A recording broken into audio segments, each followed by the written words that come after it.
मोदी को मिल गए 3 और योगी। नीतीश, नायडू और पवन कल्याण तीनों ने हिंदुत्व के लिए मचा दिया तूफान। अचानक सनातन के लिए बदल गए मोदी के त्रिदेव। अब योगी अवतार में तीनों सनातन के लिए मचा रहे हैं तांडव। जो लोग कहते थे हिंदुत्व पर नायडू और नीतीश नहीं देंगे मोदी का साथ, रिपोर्ट देखकर वो लोग भी रह जाएंगे हैरान। 6 महीने में मोदी ने पलट दी पूरी बाजी, सहयोगियों को बना दिया सनातन का पुजारी। जी, नीतीश, चंद्रबाबू नायडू और पवन कल्याण अब है सनातन की असली आन बान शान। दरअसल पिछले कुछ दिनों से भारतीय जनता पार्टी के सामने एक नई किस्म की मुसीबत सामने है। ये मुसीबत देखने में तो भारतीय जनता पार्टी के लिए अभी सहूलियत जैसी है, पर दूरगामी परिणामों के लिए उसे चिंतित होने की जरूरत है। दरअसल एनडीए के सहयोगी दलों ने हिंदुत्व की लाइन पर बीजेपी की राह पकड़ ली है। ऊपर से देखने में तो यही लगता है कि कितनी अच्छी बात है कि एक गठबंधन के अधिकतर दल एक ही विचारधारा के होते जा रहे हैं, पर ऐसा है नहीं। आइए आपको बताते हैं क्यों बीजेपी के लिए उसके सहयोगी दलों का उसके ही पद चिन्हों पर चलना अब उसे रास नहीं आ रहा। नंबर 1, नीतीश कुमार ने यूं ही नहीं की है 8 महीने बाद राम मंदिर के लिए मोदी की तारीफ। दरअसल अयोध्या राम मंदिर के उद्घाटन के लगभग 8 महीने बाद बिहार के मुख्यमंत्री नीतीश कुमार ने प्रधानमंत्री मोदी को अयोध्या में राम मंदिर के निर्माण के लिए प्रशंसा पत्र लिखा है। नीतीश ने अपने पत्र में अपनी सरकार की योजना का भी उल्लेख किया है, जिसमें उन्होंने सीतामढ़ी के पुनौरा धाम का विकास करने की बात कही, जिसे माता सीता का जन्म स्थान माना जाता है। नीतीश कुमार ने सीतामढ़ी और अयोध्या के बीच सीधी रेल लिंक सेवा की भी मांग की है।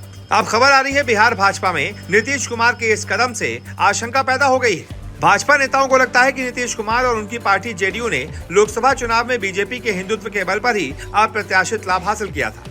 अब हिंदुत्व के नाम नीतीश कुमार बीजेपी के वोट बैंक में सेंध लगाने का प्रयास कर सकते हैं। संदेह के बादल उठना स्वाभाविक भी है, क्योंकि नीतीश कुमार ने अतीत में कभी ऐसा बयान नहीं दिया। पिछले 8 महीनों से गठबंधन सहयोगी होने के बावजूद वो राम मंदिर के नाम पर चुप रहे। ऐसे समय जब राम मंदिर की चर्चा बीजेपी ने भी बंद कर दी है, तो नीतीश कुमार का अचानक इस तरह तारीफ करना बीजेपी को खटक रहा है। नंबर 2, चंद्रबाबू नायडू बीजेपी की भाषा बोलकर कर रहे हैं एक तीर से 2 शिकार। अब आंध्र प्रदेश के मुख्यमंत्री चंद्रबाबू नायडू को ले लीजिए, जिन्हें एक टेक्नोक्रेट सीएम के रूप में माना जाता है। उन्हें अपने पिछले कार्यकाल में हैदराबाद को साइबराबाद बनाने का श्रेय दिया जाता है। देश में उन्हें अपनी प्रौद्योगिकी संचालित शासन शैली के लिए देखा जाता रहा है, पर हाल ही में अपनी नई पारी आंध्र प्रदेश के मुख्यमंत्री के रूप में शुरू करने वाले चंद्रबाबू इस बार अपने हिंदुत्व समर्थक कार्यशैली के लिए अपने राज्य में लोकप्रिय हो रहे हैं। हाल ही में उन्होंने तिरुपति मंदिर में जानवरों की चर्बी युक्त घी से लड्डू बनने का आरोप लगाया। उनका कहना था कि उनके प्रतिद्वंदी वाईएस जगनमोहन रेड्डी की सरकार के दौरान तिरुपति मंदिर में वितरित किए गए लड्डुओं में जानवरों की चर्बी पाई गई है। अब नायडू ने यहाँ एक तीर से 2 शिकार किए। तिरुपति विवाद से नायडू ने मुख्य रूप से जगनमोहन रेड्डी को तो निशाना बनाया ही, दूसरा यह है कि लंबे समय में इसका फायदा ये होगा कि हिंदू समर्थन आधार को बनाए रखने के चलते बीजेपी राज्य में अपना विस्तार बहुत तेजी से नहीं कर पाएगी। इसके बाद नंबर 3, पवन कल्याण के उग्र हिंदुत्व के आगे बीजेपी फीकी दिख रही है।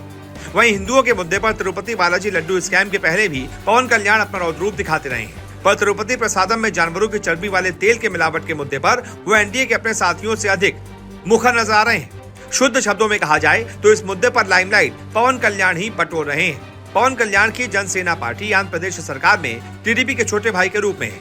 यही कारण है कि जनसेना पार्टी के नेता के तौर पर पवन कल्याण सरकार में उप मुख्यमंत्री हैं, जो भाजपा के साथ मजबूत संबंध रखते हैं और सरकार में अधिक विश्वसनीय हिंदू चेहरा बनकर उभर रहे हैं। ऐसे में कहने को तो कहा जा सकता है कि मोदी को 3 योगी मिल गए हैं, लेकिन आने वाले वक्त में ये योगी मोदी के काम आएंगे या फिर मोदी की काट करेंगे, ये देखना होगा। वैसे इस मुद्दे पर आपकी क्या राय है? जो भी आपकी राय हो कमेंट करके बताएं।